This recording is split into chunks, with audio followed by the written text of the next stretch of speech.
अस्सलामु अलैकुम नाज़रीन, मैं हूँ सानिया गुल। नाज़रीन, आज की इस वीडियो में हम आपको कुरुलुस उस्मान की आने वाली किस्त के मुतालिक मालूमात देंगे, जो कि कुरुलुस उस्मान की आने वाली नई किस्त में ऐसे किरदार को मुश्किल में दिखाया जाएगा जो कि उस्मान के बाद सबसे ज़्यादा पसंद किया जा रहा है।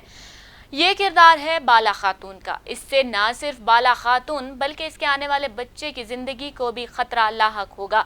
इस हवाले से कुरुलुस उस्मान की कहानी में क्या तब्दीली आएगी और उस्मान के साथ साथ उस्मान से होने वाली जंगों के हवाले से भी हम आपको आज की इस वीडियो में मालूमात देंगे। नाज़रीन, यही नहीं, आने वाली किस्त में एक बहुत बड़ी तब्दीली उस्मान के दुश्मनों में भी आएगी, जहाँ कायों का एक बहुत बड़ा दुश्मन उस्मान का साथ देता हुआ नजर आएगा।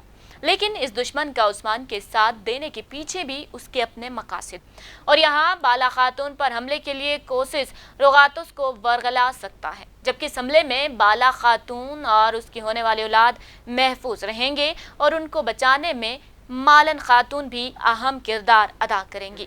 जब बाला खातून पर हमले की खबर उस्मान तक पहुंचेगी तो उस्मान बे भी जवाबी वार के लिए मंसूबा बंदी करेंगे। और अगर बात की जाए बाला खातून पर हमले की, तो जिस तरह बाला खातून तीसरे सीजन में हमले की जद में आती दिखाई दे रही है, तो इससे पहले दूसरे सीजन में भी बाला खातून पर हमले को दिखाया गया था, जिसके बाद वो शदीद जख्मी भी हुई थी। लेकिन यहाँ आप हमें बताएंगे कि दूसरे सीजन में वो कौन सा मकाम था जहाँ वो खतरनाक हमले में शदीद जख्मी हुई थी। तो आपके जवाब का हमें इंतजार रहेगा। कमेंट बॉक्स में अपना जवाब हमें जरूर दीजिएगा। इसी के साथ ही इजाजत दीजिए। अल्लाह हाफिज।